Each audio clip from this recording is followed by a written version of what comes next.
Morning, topwar friends. We are going to do a video here on the new army hero. I don't know how to pronounce it, so I'm just going to call her Marvingt GT. And we're going to go with that. Marvingt GT is an army hero. It's been pitched as a replacement for Striker. I don't necessarily want to call her a replacement for Striker because I think Striker and her do very different things. But I think they are both indestruct heroes, and I think she's somewhat, you could say, a replacement for Striker, also kind of similar to Duke in some ways. So I'm going to compare her to both Duke and Striker, who are both universal indestruct heroes, so they can always go into other marches. But I think she kind of compares to both, and they're both very similar with certain differences, so it might help you see which way you want to play it with Marvingt GT. So we'll start with the preparation skill, which is a 40% indestruct effect, which lasts one round. For Striker and Duke both, this is a 38% indestruct, so your indestruct is being increased by 2%. It is an upgrade, and it'll certainly help you. The active skill for Marvingt GT is 3 skill attacks that randomly deal 130% damage to one enemy unit. So with Striker, you had 2 skill attacks that did 150% damage to a unit in the back 2 rows. So you've heard me say this probably many times before now. The rows do matter. The front row hits first, is the first one to make an impact. So you want to kind of weaken that as quickly as possible. But, as you go back, the rows get a little less important, but still they are important, so with Striker, it was 2 of 150% to the back 2 rows. Here's 3 of 130, so you're doing about 90% more damage, and it could be more damage to the front row too, because Striker was not hitting the front row until you knocked out the back row. Now with Duke, you were getting 3 skill attacks of 130% to the back row.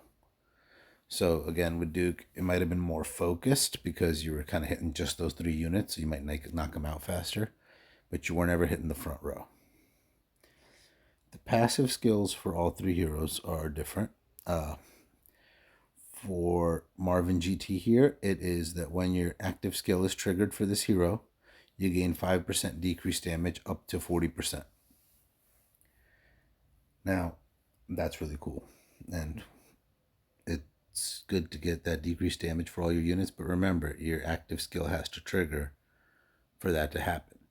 So for you to have that effect by the end of round 1, you would have had to have 8 out of the 9 stacks proc with Marvingt GT. Now, I don't know what the proc rate's going to be, right? But assuming it's close to what most heroes are, it'll be somewhere around 33%. So it's probably going to take you 2.5 rounds to get to that maximum 40% decreased damage taken.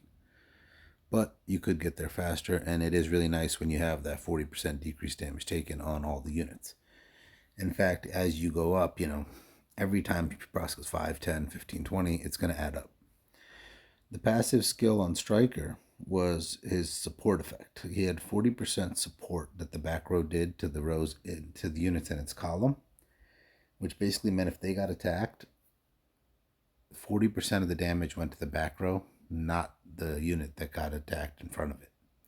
So it kept your first 2 rows alive longer, which is one of the reasons why Striker works so good with Snake Eyes, because Snake Eyes has that hostile effect in the first 2 rows. And then the back row got 40% reduced damage on that shared damage. So you took 40% off of the unit that was getting it, and then you reduced that by 40% and put that on the unit in the back. So the back units didn't take as much damage, and they kept the first 2 alive longer. That's how the damage reduction and, the passive skill worked on Striker. This is more of a straight damage reduction for everybody. It doesn't pass it back to anybody. It does, it's not like some of the damage is still going somewhere. So in that way, it's good, but you were getting 40% with a 40% damage reduction for the back row right away with Striker. Here, you're going to have to build up to a 40% damage reduction for everybody, as Marvingt GT's skill procs. With Duke, you had the passive skill was a 15% debilitation effect that applied to the units that were hit by Duke's active skill. So it was more similar to Marvingt GT that, like, you're, as the skill procs, you were applying the damage, not the damage, the debilitation effect. And debilitation basically reduces your attack stat by 15%, not like from 3075 to 3060, but actually 15% of it. So it is a good effect. Now let's move on to the active skill. The exclusive skill. At level 3, you get attack of all units increased by 30%. That is nice. Striker had a 30% HP increase at level 3, and Duke also had a 30% attack increase. We've now seen that almost every top war hero has either an attack increase or an HP increase when they get to their level 3 skill of 30%. That's been the trend for a while now. So that's expected, and I don't think it separates one from the other.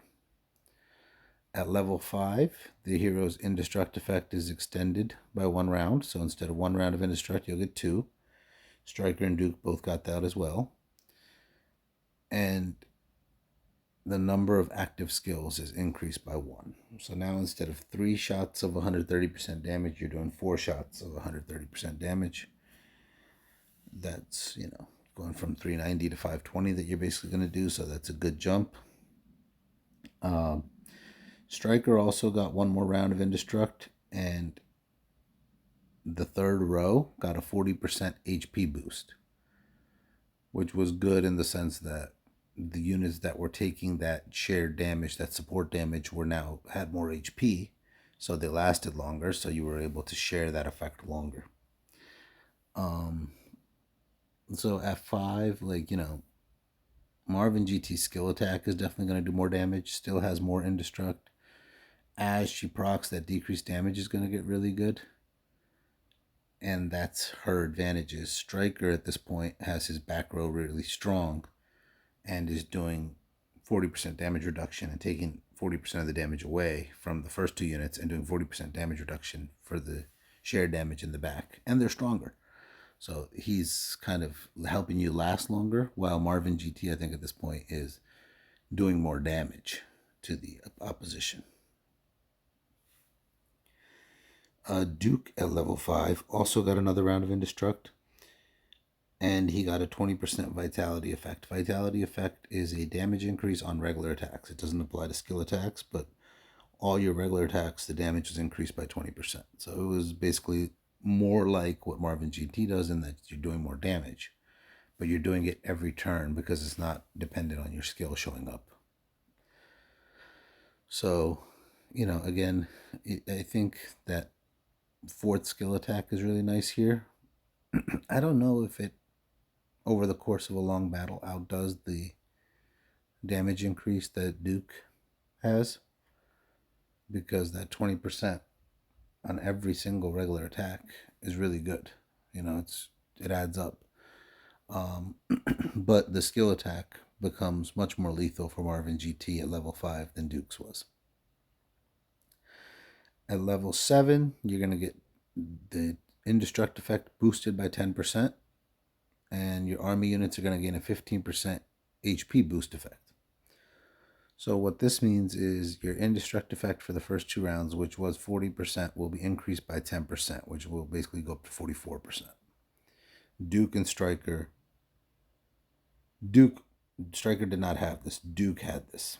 So Striker, the Indestruct never goes up no matter what your exclusive skill is. Duke's, it does at level 7, just like Marvingt GT will.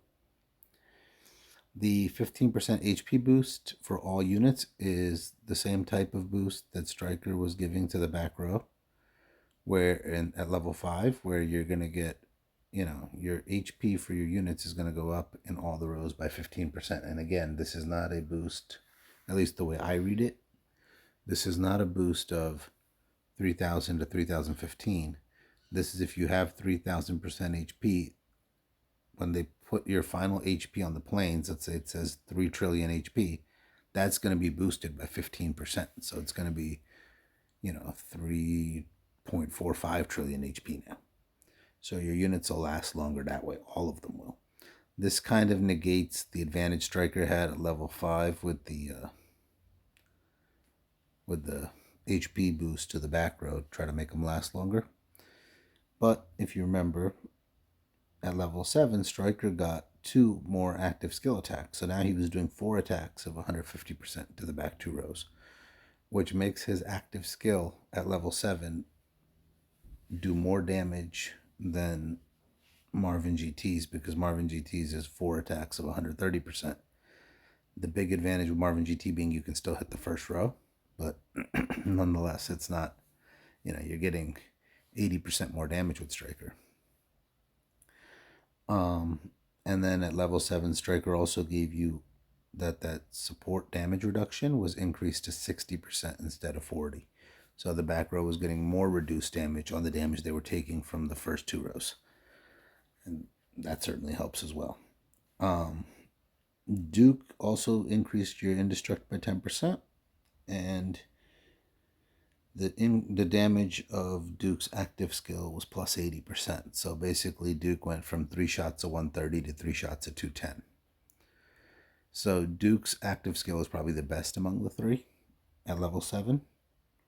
But other than that debilitation he gives you in the beginning, he really doesn't do much to increase the HP or reduce the damage taken other than his indestruct effect. So that's where, Duke's more, I feel like, offensive than Striker. Striker's more defensive, plays probably better with Snake Eyes. Duke probably plays better with Nell and, Quilly when you're looking at an army march. I think with Marvingt GT, they've tried to split the baby a little bit here and give you an army indestruct hero that has some of the offensive abilities of Duke, but not to the level that Duke has, but also has some of the defensive damage reduction, HP boosts that Striker has, but again, not kind of to the level I feel like that Striker has. I mean, I know her indestruct is higher than Striker, but, I do think that's at level 7, that 60% damage reduction in the back row on all support damage is big, and I think the HP boost in level 5, instead of getting it in level 7 like you do with Marvingt GT, is a nice boost to that back row because they're taking all the hits from the first 2 rows anyway.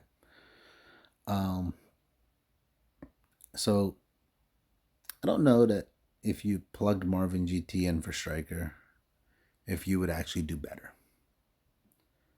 I don't know if she's actually really you're gonna be like, oh wow, I got this hero and now Striker's just going off into the sunset. Nah, I don't know about that. And same thing if you use Duke on your army.